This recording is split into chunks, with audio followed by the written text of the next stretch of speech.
ఈ ప్రపంచంలో అందరికంటే ఎక్కువ ఒత్తిడిని భరించేది ఎవరు? ధనవంతులు తమ విలాసాల కోసం ప్రాకులాడుతూ ఉంటారు. పేదవాళ్ళు ఆకలి కోసం పోరాడుతూ ఉంటారు. కానీ ఈ మధ్యలో ఉన్న మధ్యతరగతి మనిషి ఉన్నాడే, అతను తన కలలను కంటిపాపలా కాపాడుకుంటూ బాధ్యతల బరువును చిరునవ్వుతో మోస్తుంటాడు. ఒక కొత్త ఫోన్ కొనాలన్నా, ఒక మంచి హోటల్కి వెళ్ళాలన్నా 10 సార్లు ఆలోచించే ఈ జీవితంలో అసలు సుఖం ఉందా? లేదా కేవలం ఒక సర్దుబాటు ప్రయాణమా? ఈరోజు నేను చెప్పబోయే ఈ కథ మీరు విన్నాక మీరు మీ తండ్రి పాత షర్ట్ని చూసినా, మీ అమ్మ చెరిగిపోయిన చీరని చూసినా మీ కళ్ళల్లో నీరు తిరుగుతాయి. కానీ అదే సమయంలో మీ గుండె గర్వంతో ఉప్పొంగిపోతుంది. ఈ మధ్యతరగతి జీవితంలోని అసలైన అందం ఏమిటో తెలుసుకోవాలంటే ఇప్పుడే మన ఛానల్ని సబ్స్క్రైబ్ చేసుకోండి.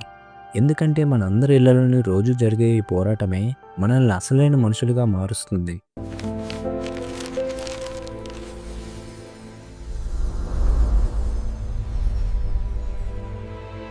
వినయ్ ఒక ఐటీ కంపెనీలో ఒక చిన్న ఉద్యోగం చేస్తున్నాడు. అతనికి తన మధ్యతరగతి జీవితం అంటే ఒక రకమైన విరక్తి. ఎప్పుడూ పొదుపు చేయడం, పాత వస్తువులనే వాడుకోవడం, కోరుకున్నది వెంటనే కొనుక్కోలేకపోవడం, ఇదే నా జీవితం అని అతను ఎప్పుడూ తన తాతయ్య దగ్గర చెప్తూ ఉండేవాడు. ఒక ఆదివారం ఉదయం తాతయ్య పాత ఇనుప గదిలో ఉన్న వినయ్ తండ్రి వాడిన ఒక పాత సైకిల్ని బయటకు తీసుకువచ్చారు. అది చాలా చోట్ల తుప్పు పట్టి ఉంది. వినయ్, మీ నాన్న ఈ సైకిల్ మీద 20 ఏళ్ల పాటు ఆఫీస్కి వెళ్ళాడు తెలుసా?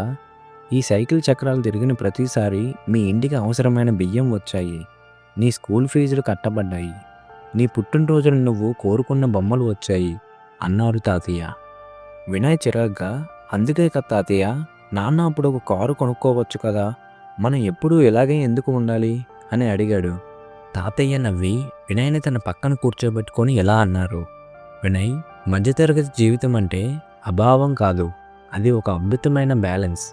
మీ నాన్న కారు కొనలేదు, ఎందుకంటే ఆ కారు ఈఎంఐ కడితే నీకు కావలసిన మంచి విద్య అందదని అతనికి తెలుసు. ఆయన తన సుఖాన్ని వాయిదా వేసుకున్నాడు నీ భవిష్యత్తుని నిర్మించడం కోసం. మధ్యతరగతి మనిషి జీవితంలో 3 అద్భుతమైన పాఠాలు ఉంటాయి. అవి ఏ కోటీశ్వరుడి దగ్గర దొరకవు. మొదటిది, ధనవంతులు వస్తువు పాడైతే పారేస్తారు, కానీ మధ్యతరగతి వారు దాన్ని రిపేర్ చేసి మళ్ళీ వాడుకుంటారు. ఇది కేవలం పిసినారితనం కాదు వినయ్, ఇది ఒక వస్తువుని గౌరవించడం. అలా రిపేర్ చేయడం నేర్చుకున్నవాడే రేపు తన బంధాలతో సమస్యలు వస్తే వాటిని కూడా వదులుకోకుండా సరిదిద్దుకోవడం నేర్చుకుంటాడు. రెండోది, నెలకు ఒకసారి అందరూ కలిసి ఒక సినిమాకి వెళ్ళడం లేదా ఒక ఐస్ క్రీమ్ తిన్నప్పుడు కలిగే ఆనందం రోజు హోటల్ తిండి తినేవాడికి ఎప్పటికీ అర్థం కాదు. మధ్యతరగతి జీవితంలో ప్రతి చిన్న సంతోషం ఒక పండగలా ఉంటుంది, ఎందుకంటే అది కష్టపడి సంపాదించుకున్న సంతోషం. మూడోది, మీ అమ్మ తన చీర పాతదైనా సరే నీకు కొత్త బట్టలు కొనిస్తుంది. మీ నాన్న తన చెప్పులు అరిగిపోయినా నీకు మంచి షూ కొనిస్తాడు. ఈ త్యాగం వెనుక ఉన్నది బాధ కాదు, అది ఒక బాధ్యతతో కూడిన ప్రేమ. ఈ ప్రేమలో పెరిగిన పిల్లలే రేపు సమాజంలో గొప్ప పౌరులుగా మారుతారు. ఈరోజు మనం బ్రాండెడ్ బట్టలు, పెద్ద కార్లు వెనుక పరిగెత్తుతూ మన తండ్రి పాత షర్టులో ఉన్న ప్రేమను మర్చిపోతున్నామా? ప్రపంచంలోని మేధావులు, శాస్త్రవేత్తలు, గొప్ప రచయితలు అందరూ ఈ మధ్యతరగతి ఇళ్ల నుండి వచ్చిన వారే. ఎందుకంటే ఇక్కడ కష్టం అంటే ఏమిటో చిన్నప్పుడే తెలుస్తుంది. మనకు ఏది అవసరమో, ఏది కేవలం మన కోరిక మాత్రమే అనే వ్యత్యాసం మనకు మధ్యతరగతి జీవితం నేర్పిస్తుంది. ఈ జీవితం మనకు ఒడిదుడుకులను తట్టుకునే శక్తిని ఇస్తుంది. మీ ఇంట్లో కూడా మీ నాన్న లేదా అమ్మ మీకోసం తమ కోరికలను చంపుకున్న సందర్భాలు ఉన్నాయా? వారి త్యాగానికి గుర్తుగా ఈ వీడియో కింద కామెంట్ సెక్షన్లో ప్రౌడ్ మిడిల్ క్లాస్ అని టైప్ చేయండి.